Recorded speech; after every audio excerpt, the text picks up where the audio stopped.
Sir, আমাদের অফিসের গেটের সামনে এই মানি ব্যাগটা পাইছি। আরে কি বললো, আমাদের অফিসের গেটের সামনে?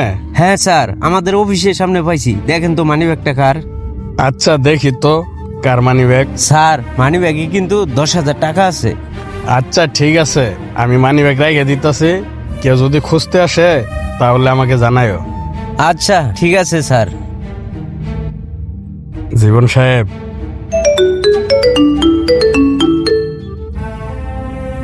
হ্যালো। আরে কি বলিস, এই মানি ব্যাগ তোর? ও, আমাদের কাজের লোকে কিছুক্ষণ আগে গেটের সামনে মানি ব্যাগটা পাইছে, পায়ে আমার কাছে দিয়ে গেছে। আচ্ছা ঠিক আছে, তুই এসে মানি ব্যাগটা নিয়ে যাস। ওকে। কে কল দিছিল? আরে আমার এক ছোট ভাই, মানি ব্যাগটা নাকি তার, কিন্তু সে বললো মানি ব্যাগে 15,000 টাকা আছে, আর আমাদের কাজের লোক সে বললো 10,000 টাকা। আমি তো কিছুই বুঝতে পারতেছি না। আরে স্যার, বুঝতেছেন না আপনি? গরিব মানুষ এতগুলো টাকা পাইছে, হয়তো বা সেখান থেকে কিছু টাকা সরা রাখছে। তবে জীবন সাহেব, সে তো অনেক দিন থেকে আমাদের অফিসে কাজ করতেছে, আর সে তো ওইরকম কোনো লোকও না, সে বিশ্বস্ত সহিত তো কাজ করতেছে, আগে তো ওইরকম কোনো দিন পায়ও নাই। কিন্তু আজকে হঠাৎ করে মানি ব্যাগটা পেয়ে 5,000 টাকা সরাইলো, আমি তো ভাবতেও পারতেছি না, আর ভাবলেও তো বিশ্বাস করতে পারতেছি না। এতদিন বিশ্বাস তো ছিল, কিন্তু চুরি করতে পারেনি, কারণ চুরি করার সুযোগটা পায়নি। আজকে যখনই সুযোগটা পাইছে আর সুযোগটা কাজে লাগাইছে। তাছাড়া স্যার, এই সমস্ত গরিবদের উপরে কোনো বিশ্বাস আছে নাকি? কিন্তু বুঝতেছি না জীবন সাহেব, এখন আমার কি করার উচিত? এখানে আর কি করার উচিত? ওরা ডাক দেন, ওরা সামনাসামনি জিজ্ঞেস করি, ও আসলে সব কিছু সত্যটা প্রকাশ পাবে। আচ্ছা ঠিক আছে, আমি সেলিমকে ফোন দিয়ে অফিসে আসতে বলতেছি। হ্যালো সেলিম, একটু অফিসে আসো তো, ইমার্জেন্সি। আচ্ছা আসো। জি স্যার, বলুন। আচ্ছা সেলিম, তুমি যে মানি ব্যাগটা পাইছো, মানি ব্যাগে কয় টাকা ছিল? 10,000 টাকা ছিল। আর সেটা তুমি জানলেই কিভাবে? স্যার, মানি ব্যাগটা পেয়ে ঠিকানা খুঁজতে চেয়েছিলাম। আমি জানতে চেয়েছিলাম স্যার, আসলে মানি ব্যাগটা কার। স্যার, ঠিকানা খুঁজতে গিয়ে দেখি মানি ব্যাগের ভিতরে 10,000 টাকা। তাই আপনার কাছে মানি ব্যাগটা জমা দিয়ে গেলাম। এটা দিয়ে আমি কি করব স্যার? সত্যি করে বলুন, এর ভিতরে কত টাকা ছিল? 10,000 টাকা ছিল না, এর ভিতরে 15,000 টাকা ছিল। কারণ এটা আমার ছোট ভাইয়ের মানি ব্যাগ, সে আমাকে ফোন দিয়ে জানাইছে। 15,000 টাকা স্যার? মানে আমি ঠিকানা খুঁজতে গিয়ে 10,000 টাকাই পাইছি স্যার, আর পাওয়ার সাথে সাথেই আপনার কাছে এসে জমা দিয়ে গেছি স্যার। শোনো সেলিম, সত্যি করে বলো, মানি ব্যাগে 10,000 টাকা ছিল না 15,000 টাকা ছিল? মানি ব্যাগটা যার, সে কিন্তু আমার কাছের একজন ছোট ভাই, আর তাছাড়া তার বাবা কিন্তু আমার এই ব্যবসার লগে পার্টনার। এই সেলিম, সত্য করে বলো, মানি ব্যাগের টাকাগুলো কি করছো? এটার ভিতরে কিন্তু আমাদের অফিসের মান সম্মান জড়িয়ে আছে। বিশ্বাস করেন স্যার, আমি এই মানিব্যাগ থেকে একটা টাকাও সরাইনি।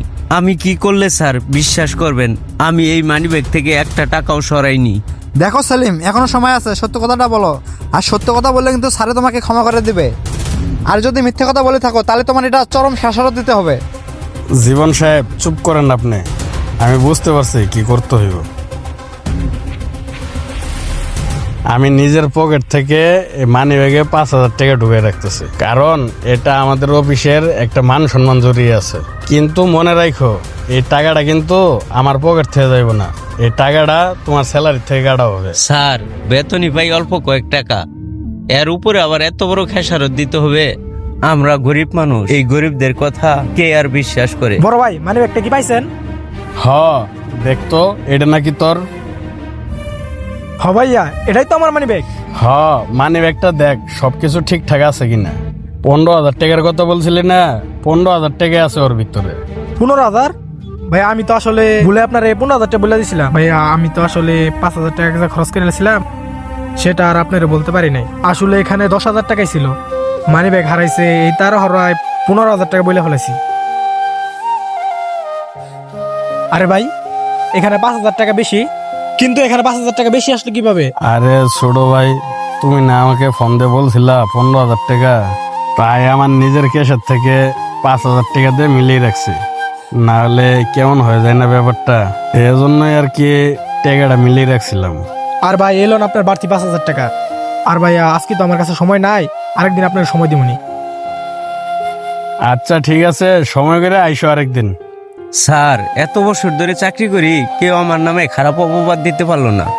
আজকে গরিব মানুষ বলে নানান ধরনের কথা শুনতে হলো। আচ্ছা ঠিক আছে স্যার, তাহলে আসি। শোনো, জি স্যার বলুন। আসলে তুমি কিছু মনে করো না, এটা আমাদের ভুল হয়েছে। তুমি এই টাকাগুলো রাখো। স্যার যে মিথ্যা অপবাদের কালি আমার গায়ে লাগছে, এই টাকা দিয়া কখনো মোছা যাবে না। সরি স্যার, আমি এই টাকা নিতে পারবো না। স্যার এই প্যাডের দায়ে আপনার ওখানে চাকরি করি, আপনি কখনো বাইবেন না আপনার ওখান থেকে চাকরি ছেড়ে চলে যাব। তাহলে স্যার এবার আসি, আসসালামু আলাইকুম। বর্তমান যুগে গরিব ঘরে জন্ম নেওয়াটাই পাপ, কারণ হলো গরিব মানুষদেরকে সবাই ভুল বুঝে। ভিডিওটি ভালো লাগলে অবশ্যই একটা লাইক কমেন্ট শেয়ার দিয়ে পাশে থাকবেন। ধন্যবাদ।